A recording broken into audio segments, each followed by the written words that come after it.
So good afternoon, everyone, and a warm welcome to today's session, Afterlife. I'm Rachna Singh, author and editor, The Wise Owl, a literary and art e-magazine. And today, I will be in conversation with two renowned authors, Manju Kapur and Devika Rege. As you all know, Manju Kapur is an award-winning novelist with 7 novels under her belt, the latest being The Gallery, which we will be discussing today. And Devika Rege's debut novel, Quarterlife, has been really making waves and has won her a lot of accolades and acclaim. So welcome to the session, Manju, and hi, Devika. I'm really looking forward to this conversation. And ladies and gentlemen in the audience, I promise you this is going to be a very interesting session. And once we conclude this conversation, I'll throw open the session for question and answers. So without further ado, let's begin the conversation today. I'll start with my first question, which I would like both Manju and Devika to respond to. It's more like an icebreaker question, actually. So please tell us a little about the genesis of your novels, The Gallery and Quarterlife, the inspiration behind it. So Manju, would you like to go first? My inspiration comes very slowly and painfully. And the inspiration for The Gallery, if you can call it inspiration, it doesn't feel like inspiration, was the fact that, it's about a woman who lives in an upmarket locality in Delhi with her staff. So it's the story of these two families, the maid and the husband and the daughter, and her employer and her daughter. So it's kind of two sets of families, and how do they negotiate class? So this is something that interests me because staff are the first people you see in the morning, the last people you see at night often. But what is the relationship between these two? One set can't do without the other, but what goes on behind the facade? So that's what, made me write. One of the things that made me write this book. There are many things that make you write a book, but this was one. Okay, great. So, Devika, what about you? What was your creative trigger for Quarterlife? Like Manju said, there are many, many things that go into writing a novel, and I think looking back and selecting one almost feels like this kind of self-mythologizing. Yeah. But if I had to, there was a period of time about a decade ago when I just come back from a master's degree abroad. And the whole political atmosphere in the country really felt like it had changed. A lot of the middle class to me, until that point, through the 90s, had been very apolitical. Politics was about the 9 o'clock news. It was about the headlines and what you did on voting day or not.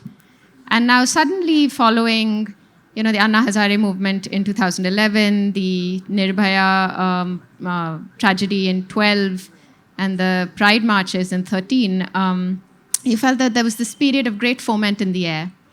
And then the 2014 election happens, and you have this Hindu majoritarian populist government come to power with an unprecedented majority. And, some of us celebrated it as the change that we had been waiting for. Some of us were shocked that on the back of all this progressive rage, this has been the outcome. But I think there was something about that moment, just the fatigue with the existing liberal world order, this desire for change without knowing what exactly we are asking for, that felt it was not, that felt common to both India and many other democracies in the decade following the global financial crisis. And I just felt somehow that the novel was the form that offers you both enough intimacy and enough scope to explore something that felt in one's home and yet in one's city and the nation and the world at the same time. And so it just felt like a very exciting and disturbing canvas that I wanted to write into. Sounds interesting, yeah. I'll come back to it a little later. And now I'll ask Manju a couple of questions. Manju, all your books are women-centric. They explore the inner landscape of women. In fact, in the gallery also you have 4 female protagonists, Meenal, Marti, Ilora, and Tashi. And they're all rebelling against the traditional framework, trying to explore their identity. So tell us what made you pick up this theme as the, pervasive theme for all your books. First of all, I think, okay, I'm a woman, that's obvious, with daughters, and I've taught in a women's college for about 30 years. And I just think that what goes on with them, their internal lives, is terribly significant because, the life of a woman, the life of your domestic life, I feel that in the family, I write about families, it's not so much women, but families, that microcosm reflects what's the values that are going on outside, the macrocosm. That's reflected in the family, and families form values, form ideas that, both reflect the outside and go on to be reflected in the outside. That's why I chose to write in this way. And sometimes I kind of object to be called a kind of domestic, which I have been, a domestic novelist, because I think that sounds, or maybe that's just a chip on my shoulder, it sounds a bit belittling, because the family is the most important place where you spend your lives, your formative years. And it's a small space, but it's a terribly significant space. And it's how you're treated, how you, what you learn, that you go on. And, when we look at anybody, we're always looking at their formative years. Now, where do those years take place? In school and at home. So that's the significance of that.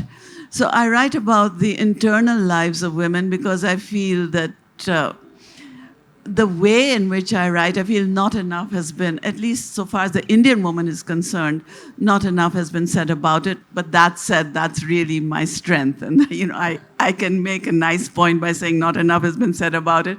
But even if tons had been said about it, I would still be doing it. So, yeah, that's okay. So that's why. That's what I know. Yeah. So nice, yeah. So another thing, I'd just like to double click on this, topic of women exploring their identity. A very interesting thing that I have noted in your books is that the female protagonists are feminists for sure, but they are not like radical feminists, chest-thumping feminists. Because sometimes that kind of concept overpowers the novel, which doesn't happen in your case. So you walk a kind of a fine balance. In fact, the very interesting thing I noted in your book was also that when you are talking about the male characters, you sort of create them with warm brush strokes, so to speak, in the sense that they are not black and white characters, they are gray characters. So for instance, Alok in your book, The Gallery, he encourages Meenal to set up a gallery. He sinks in money so that it becomes a commercial success.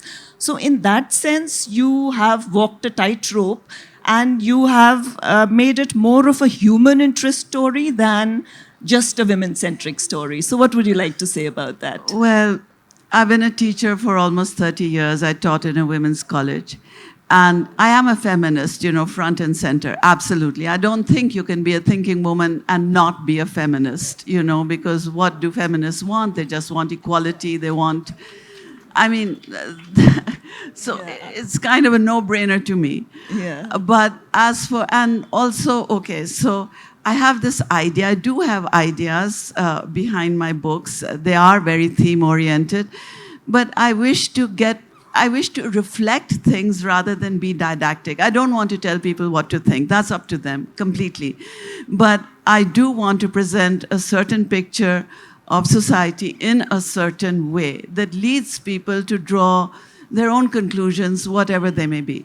So that's why I'm not a chest-thumping feminist. I think that's so Good for us. off-putting. Yes, Who would ever absolutely. be convinced by, they just be put off and not want to go near that person.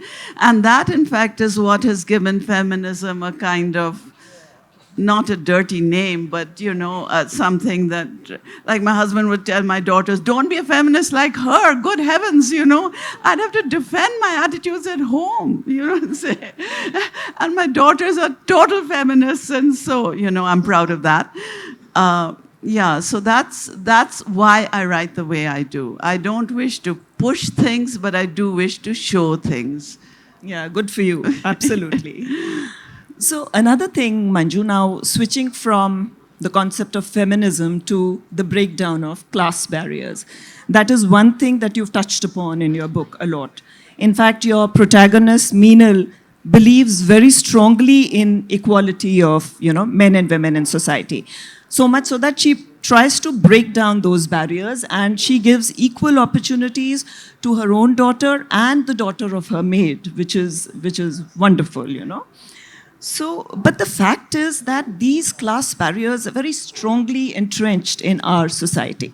So when you are talking about this, we are obviously not reflecting what is in the society. So I was wondering if it is like a kind of a utopian dream for you, you would like society to be without social barriers rather than, entrenched in those silos of social barriers. Of course, you are surrounded by injustice and inequality every moment of the day, particularly in our country.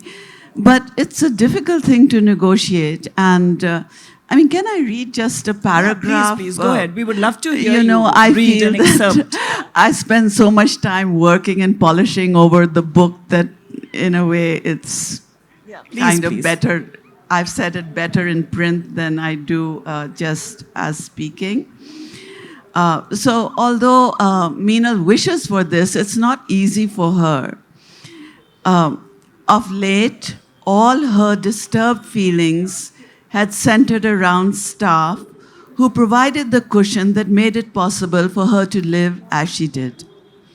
They were at her gate, the guard, in her car, the driver, in her kitchen, the cook, in her child's bedroom, the maid, sharing her child's food and toys, the maid's daughter. She thought of her JNU self, the self that had marched in processions against the demolition of the Babri Masjid, the self that had dated a Muslim, the self that was sensitive to the prejudice and intolerance endemic in Indian society. That self had been pure and purposeful.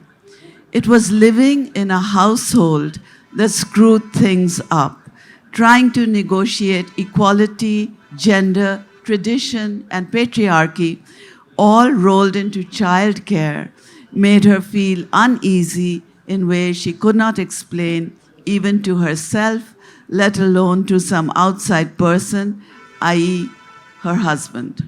So that's Thank you for that, Manju. That's kind of illustrating the point. Yeah. So let us now switch to questions to Devika.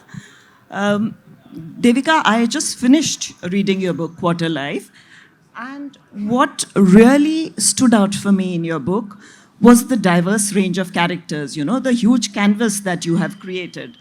And these characters are from different walks of life, different echelons of society.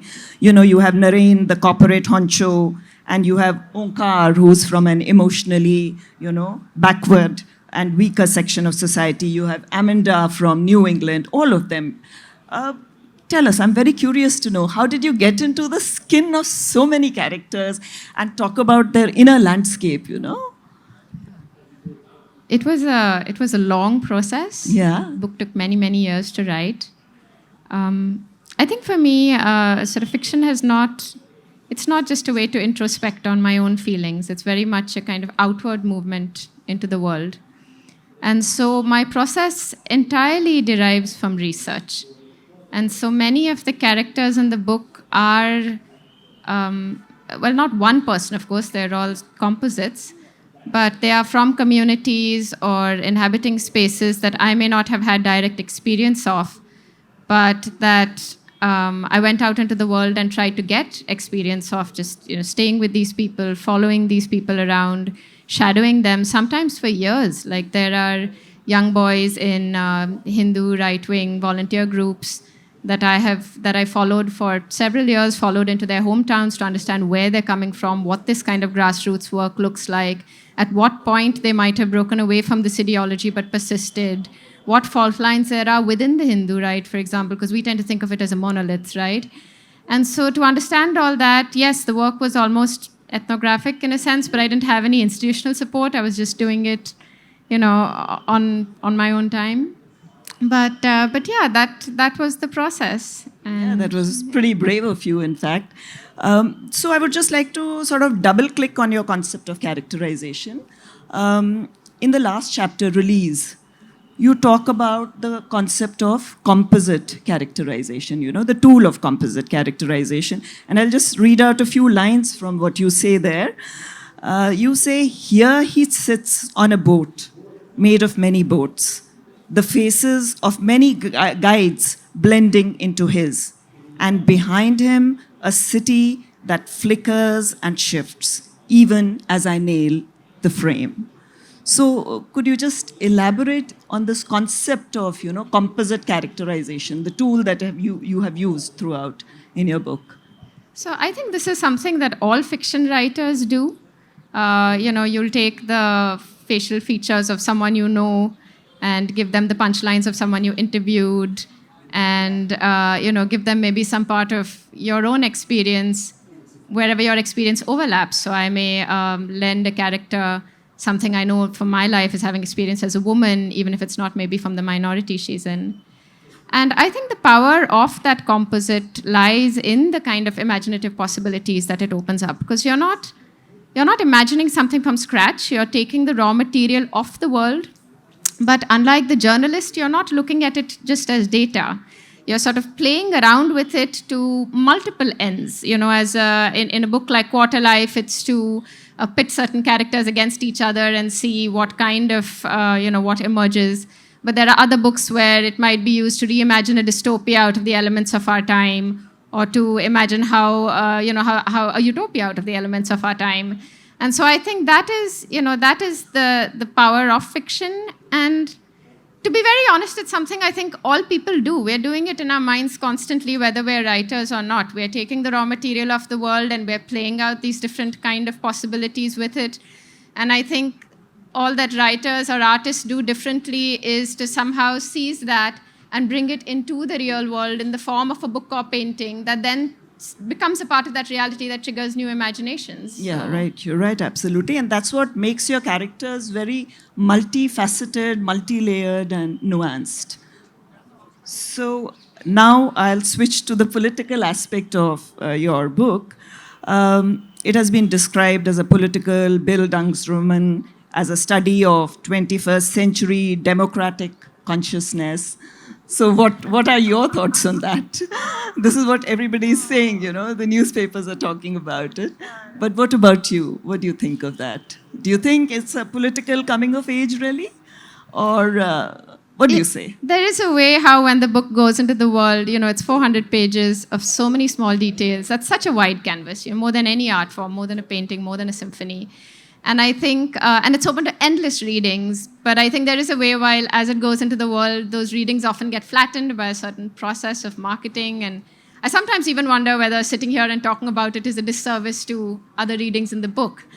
But I think as far as political novels are concerned, I've always found that term a little disturbing, because unless you specify it's in inverted commas, when you say a social novel, it's very clear that you're referring to the themes of the work. But when you say a political novel, it's not just about the themes. It could also refer to an ideological tendency in the work. And I feel very strongly that, the task of the novel is to observe and to not be polemical, kind of what Manju was speaking to earlier as well.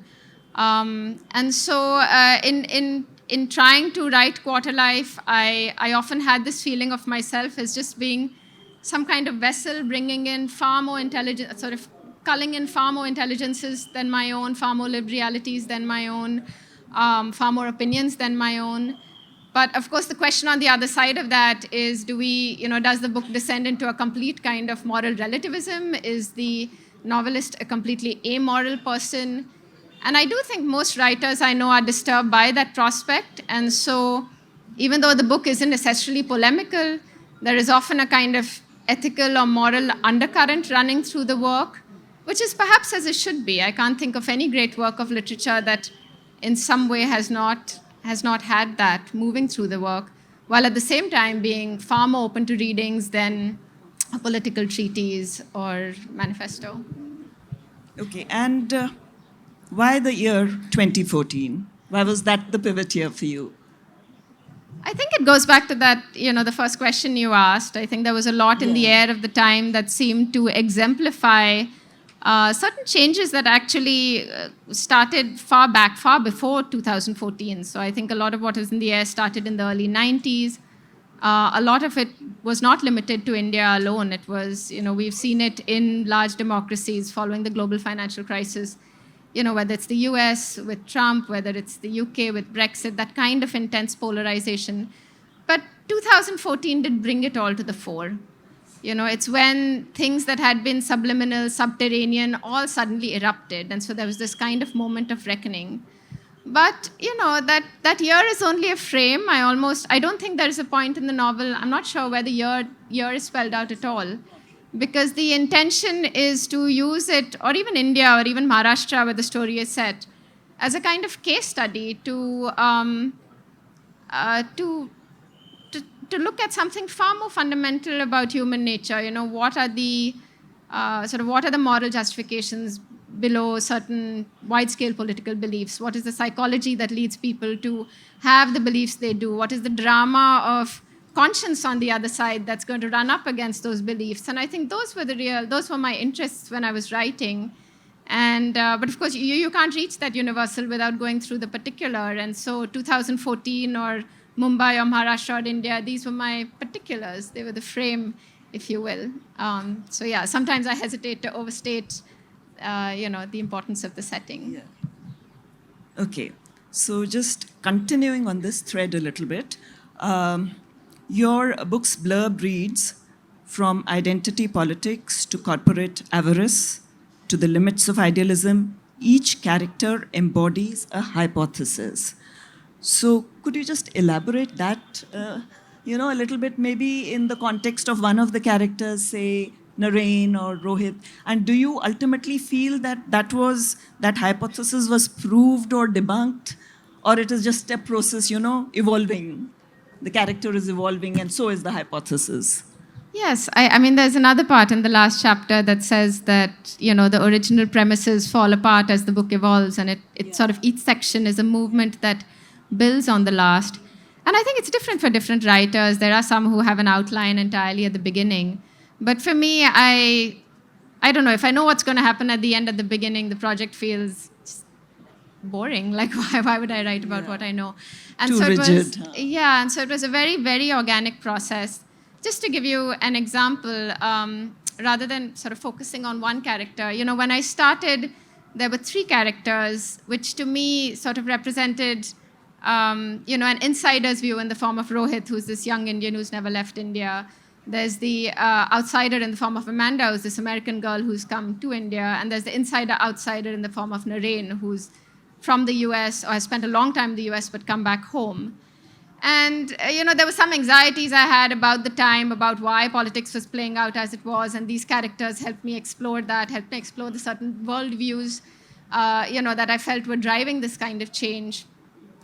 But as my own thinking evolved, as my research evolved, it was striking to me that a book about democracy is being written from only 3 perspectives, 2 of which are Savarna and male, and of the upper middle class, and 1 of which is a white woman.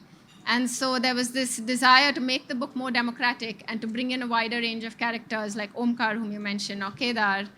And, and then the book keeps kind of fanning outward to see that conceit to its conclusion. But you can never inhabit an entire city, and you can never inhabit an entire country, and there will always be silences. And so there are still later sections of the book that show the breakdown of that conceit. And this formal evolution was not something that was present at the beginning of the novel. It's not something I could have conceived of beforehand. It was a function of perhaps my own evolving politics and how a lot of my friends were increasingly changing and thinking about democracy and democratic values through the long period of time, almost 7, 8 years that I wrote the book. And so that's an example of just how the project morphs and changes as you go along. Yeah, growing and evolving, so to speak, yeah. So now my next question is for both of you. I just wanted you both to walk us through your creative process. I mean, are you a method writer, or do you go with the flow? Do you have a plot and you put characters, or do you have a central character and you sort of build around it, or is it none of the above? You know. And Manju, if you could go first. And in your case, I would also like to know if it's a different approach every time you do a different novel, because you have 7 novels that you've written. So is it a different approach every time you go to Different your approach? project? No, it's the same approach. Okay. It's hit and miss every time. So, Yeah, that's true. No, so my book, as she said, my books grow organically while I write them. I think as I write. I seem to be incapable of thinking of the plot beforehand. I often wish I could. It would save me a lot of time. I would know what I'm writing before I wrote it. That seems very desirable to me, but I don't. And so as I said, I think as I write, and often by the time I've finished, I don't know how many drafts, 4, 5, 6, I come to the end, and the end is completely different from the beginning. So then I have to go back and redo the whole thing, and I'm doing this month after month, year after year, until I have a novel that I think is consistent, authentic, and says some of the things. It never says all the things, never. It says a fraction of the things that I wanted to say. But, by then I'm a little tired of the book because years have passed and I want to get on with something else. So that's when I start to send it out to my agent, basically. So that's when that happens. And also it has to be no repeated word. The minutiae of, writing, no repeated words, just no, as few adjectives as possible, as few adverbs, because that, again, is an indication of how you should read it, and I don't wish to do that. So just to make it as spare, I don't write short novels, so I'm not talking about spare in terms of length, but I'm talking of spare in terms of incident. So when I feel the craft has done its job, so much time is spent on the craft of it, then I feel it's finished, though it's never really finished. I don't know whether you feel that, Devika, but I feel the book is never really finished, and I wish I could finish you in a way that satisfies me, but that's never the case. So, I don't know whether I've answered your question. You have mostly, but there's another little bit I'd like to know. You've been a professor in English for a very long time. So did that help you when you started writing fiction, or did you have to unlearn and, relearn a process when you approached? Neither. It didn't help me. I thought it would. I thought it would because I had taught literature for so many years. And I thought, great, I have, but although, I spent 30 years dissecting books in the classroom, looking at text, context, looking at what contributes to, its effectiveness, how does it work, and so on and so forth. But when I came to write, I was surprised how it did not help me at all. I wished it would have, but it didn't. Because when you write, it's a completely different process, and you're looking at it from kind of the inside, the creative. How do you create a book? It's so intimate, it's so personal, it's so drawing from your life, drawing from everything around you, drawing from your experiences. That, somehow teaching the stuff was, light years away from writing it. I don't wish I hadn't been a teacher, but I do wish I'd come to writing earlier. I came to writing in my 40s, so that was really late. Yeah, you feel very vulnerable when you put your book out there because it's your inner essence coming out in the book, Yeah, sort you do of. feel that. Yeah, I mean, you do, and which is why I never read a review. So It's discouraging, huh? it's not discouraging. It's just kind of interfering, I mean, I can't change the way I write. I can't change the way I think. And sometimes reviewers say that she should have done this, she should have done that. I mean, if I could have, I would have, but I can't. So it works like that. So, yeah. So what about you, Devika? On reviewers or the No, creative no. process? Or On your creative process and how you approach, or how you approached your debut novel, Quarterlife.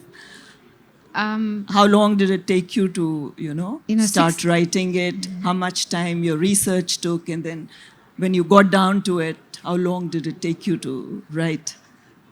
The research took almost 6 years. Yeah.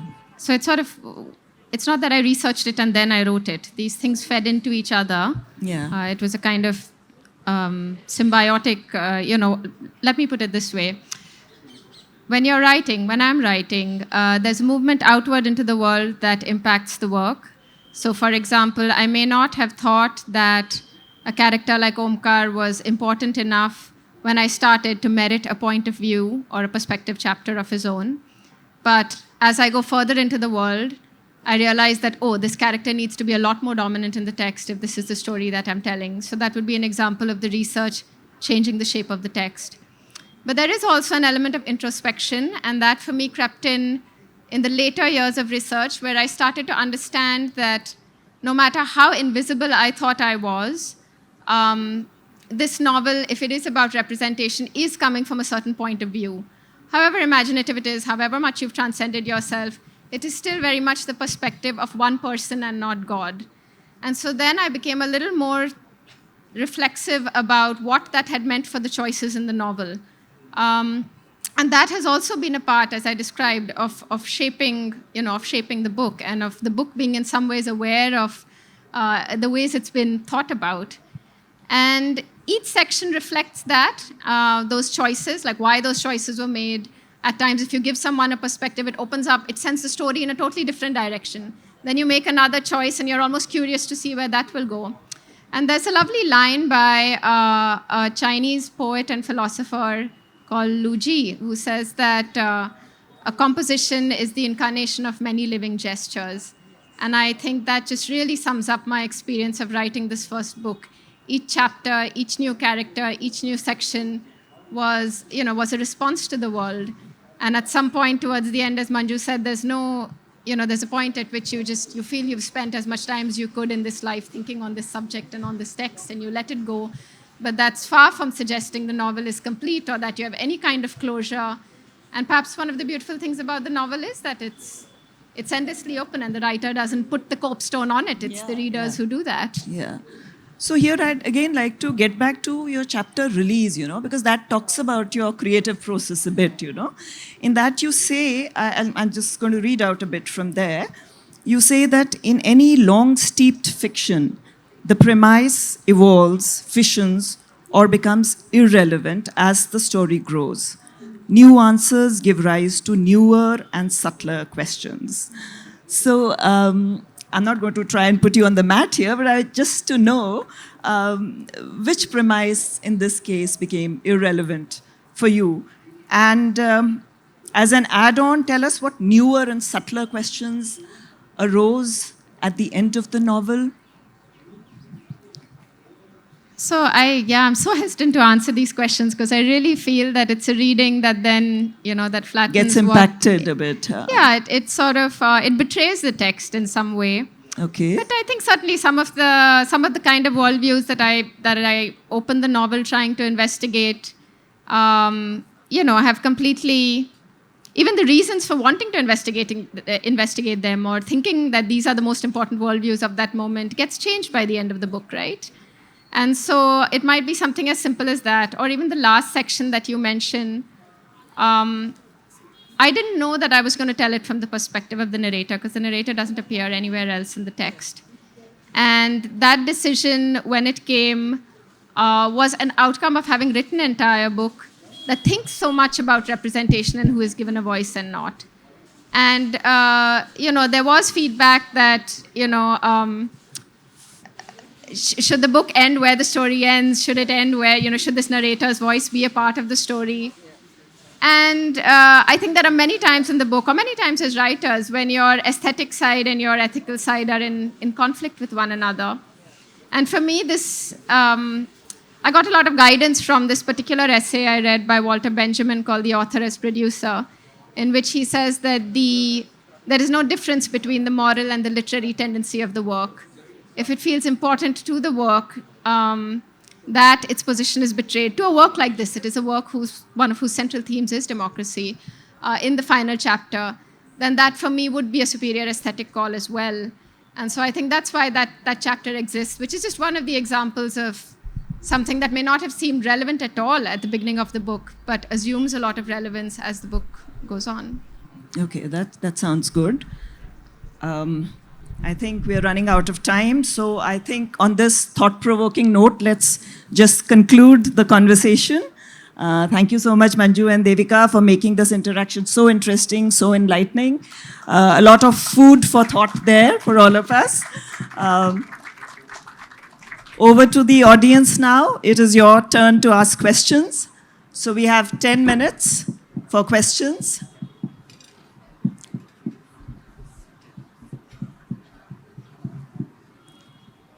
Could someone give a mic, please, to her?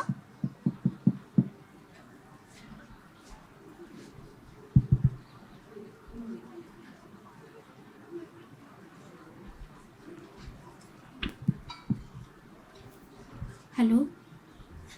Good afternoon, ma'am. Good afternoon, Manju ma'am, Devika ma'am, and Rachna ma'am. I'm Dr. Anju Gehlot, and my question to Manju ma'am. Ma'am, according to you, what is the essence of woman in present scenario? Or it's a change by time to time, or situation to situation, or it's the same in your views? Essence of romance. Essence of woman. Woman. Oh, essence. I was wondering essence of woman. No, women. Everybody changes constantly, depending on their circumstances. The same woman will be different. That's some of those differences I trace in the novel, because depending on her circumstances, on the situation, on her responses, no. People change, and they change. Otherwise, we would be totally fixed. It's not only women, but it's anybody, really, just changing. Yeah. And one of the interests of a novel, and I think that's something that Devika has also, shown, is how people change depending on what is happening to them from the outside. Yeah. Does that answer your question? Essence, I don't believe in essences. So there's another question there. If you could give it to the gentleman there. Yeah. Thank you, Manju, Devika, and sorry I forgot your name. Rachna Singh. It's a gross injustice, actually, Rachna, yeah. My question is I have been kind of wondering what feminism is for a long time. I myself, I don't know if I can claim, I'm a writer actually. I write poems and novels and short stories. Recently, I have produced a novel on the banks of a river. It's nothing but the entrepreneurial journey of a special woman, okay, woman-centric. And it was a translation of my own Telugu novel actually, some time ago. That's just a brief about what I am actually, what I've been doing. But I treat my wife as my dear friend. My daughter, sweet daughter, again as my friend. She always, shares anything and everything with me. Whatever sensitive the issue is, she's in college actually. She's doing her MBA at Nalsa University, Hyderabad. Then, as of now, this is a spontaneous kind of a reflection and question as the session went and came to a close. I fail to understand what is feminism, especially from writers, and because I don't, promote man-centric or whatever, but I have sympathy and empathy for women, I've written poems and short stories. Can I just say that I don't think feminism is confined to women. Men can equally be feminists because it's a political issue. True. Very it's true. not something that, as you've said, if you hold your wife and your daughter equal to yourself in all spheres of life, including the domestic and the childcare, and give her the opportunities to go out and work and be independent, then you're a feminist. So that's wonderful.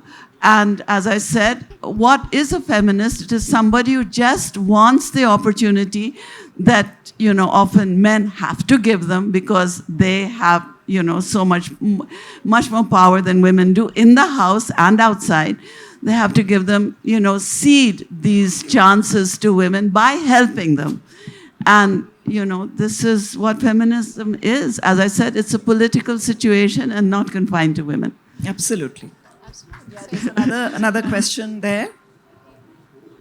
The gentleman there.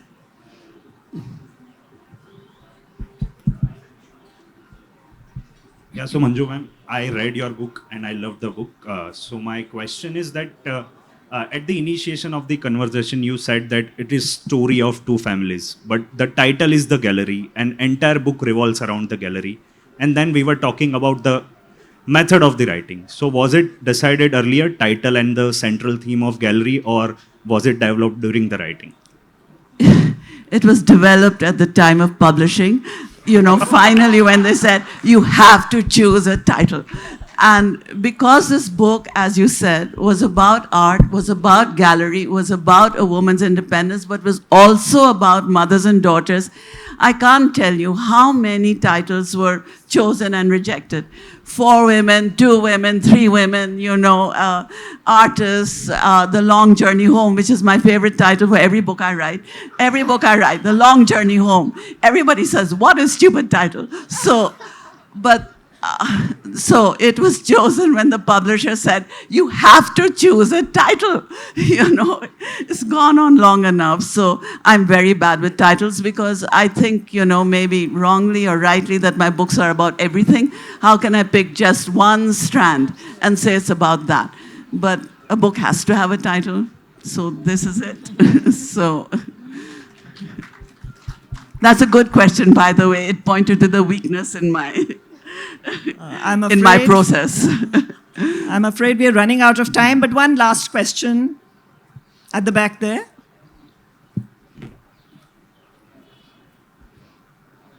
One last question, please.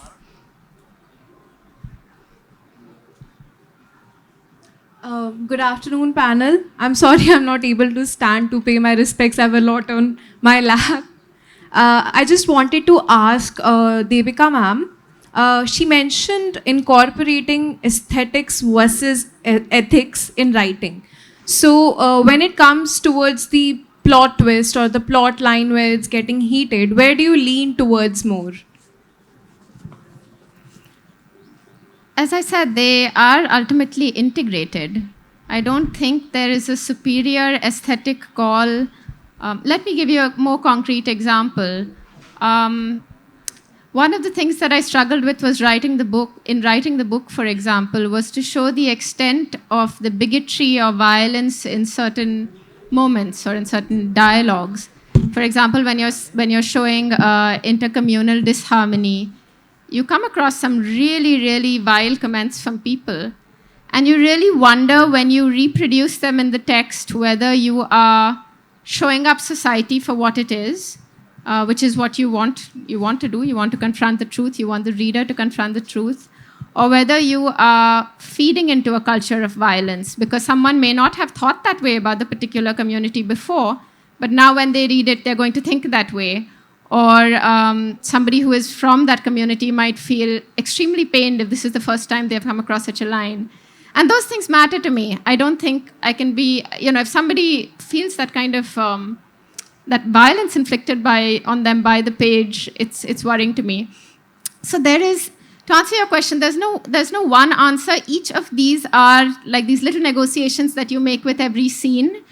But usually for me, and it would be in bad taste to, without thinking, replicate the violence of society in a novel just because you're trying to get a certain kind of response out of the reader or put yourself in a certain position of, I don't know what, the immoral poet or someone who can say it all without fear of consequences.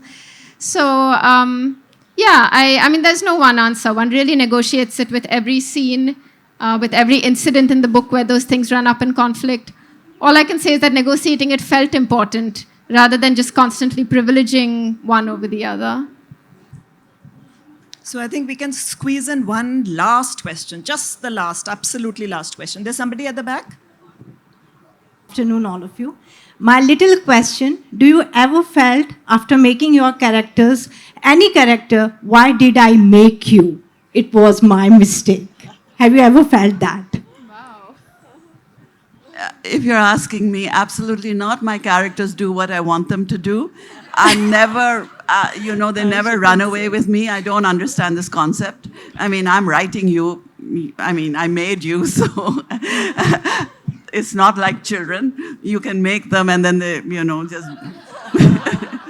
They change into something. They have their own lives, different. But my characters are on the page after all. And it's one place where at least I'm in complete control. That place may not exist in any other sphere of my life, but it does exist there. Okay, so ladies and gentlemen, we'll have to wrap the session now. Thank you for being a great audience.